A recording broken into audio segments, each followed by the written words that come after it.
Houston #1 in the AP poll for the first time this season.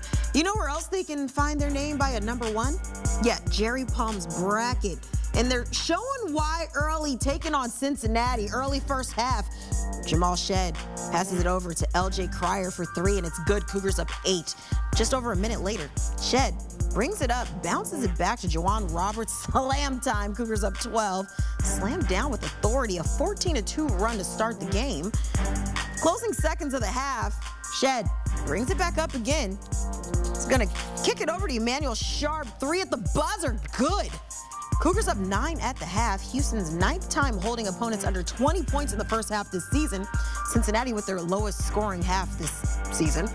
Early second half, Shead sends it out to Sharp for 3, and it's good. Cougars up 14. Next Houston possession, Shead with it again.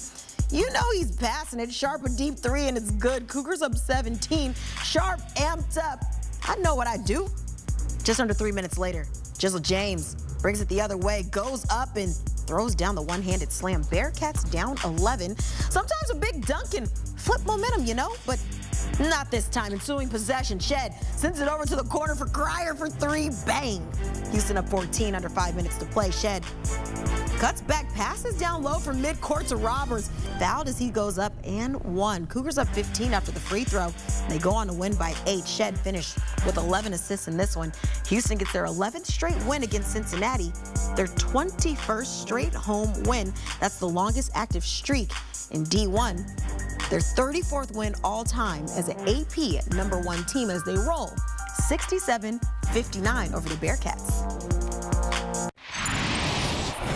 Reed Sheppard might not have to buy a meal all week in Kentucky. The freshman scoring on a driving layup with 0.2 of a second remaining and finishing with a career-high 32 points, leading Kentucky to the victory over Mississippi State on Tuesday night.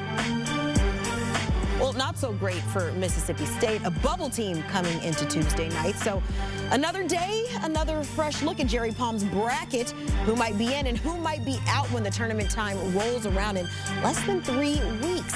And following the conclusion of Tuesday night's college hoop slates, here's an updated look at Palm's bubble scenario. As for the last 4 in Colorado, Ole Miss, Gonzaga, and Utah round out the field of 68. Meanwhile, Seton Hall, Providence, Oregon, and Wake Forest, who fell to Notre Dame on Tuesday, all on the outside looking in. We are now joined by our resident bracketologist, Jerry Palm, and CBS Sports senior college basketball writer, Matt Norlander, following a busy day in college hoops. But with a busy day, there comes winners and losers, movers and shakers. So let's begin with who boosted their stock. Jerry, who really helped themselves on Tuesday and is your biggest winner of the night? Oh, it has to be BYU. I mean, BYU won at the place that nobody wins. They won at Kansas, breaking all kinds of lengthy winning streaks for Kansas on their home floor. It'll be the best road win anybody has all season, most likely. And it moves them up a couple of seed lines in the bracket this week, or tonight. So, yeah, huge win for the Cougars as a resume booster. I am not going with a team. I'm going with a guy, and not just a guy. I am going with a dude, Reed Sheppard. Incredible performance for Sheppard on the road against Mississippi State. 32 points, 7 assists, 5 rebounds, a pair of steals, a crazy good block that brought back images of his high-hopping dad, Jeff, back in the late 90s. To me, Reed Sheppard is a second-team All-American at this point in the season.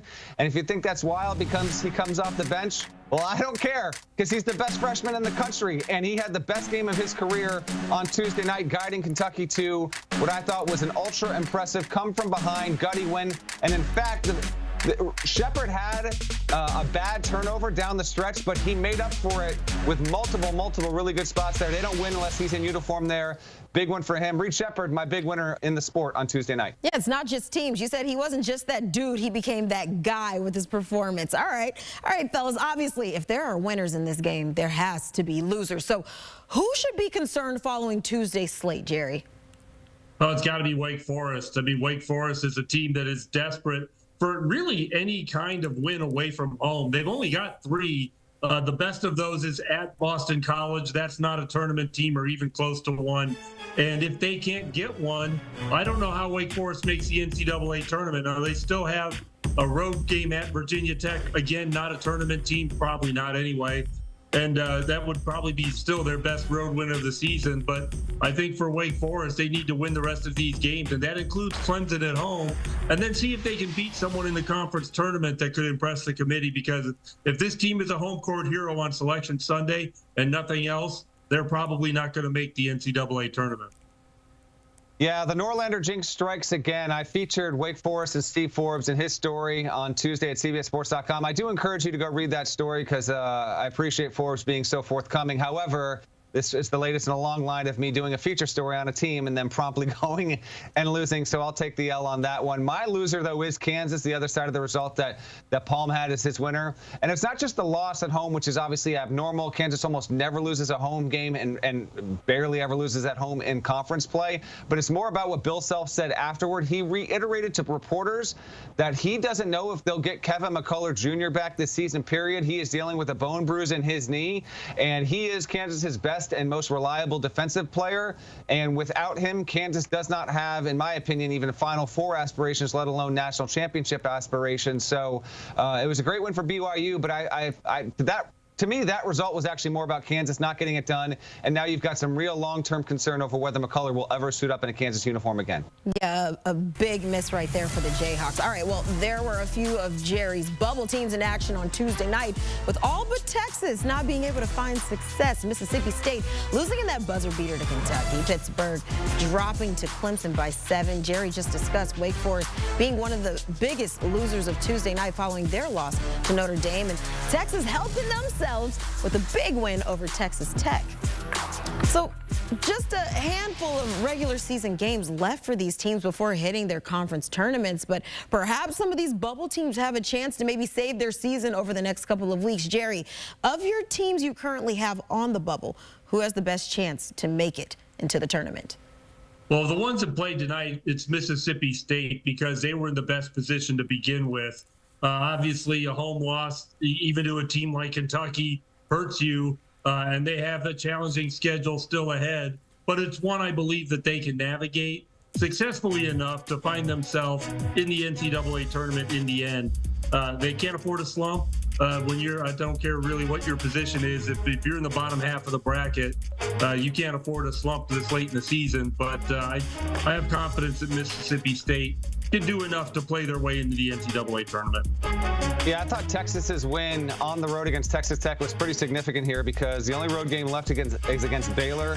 That's next Monday. We'll mark that down as a loss. We'll see if Texas can go and win it, but we'll just mark it down as a loss. Then the two remaining home games are against the Oklahoma schools.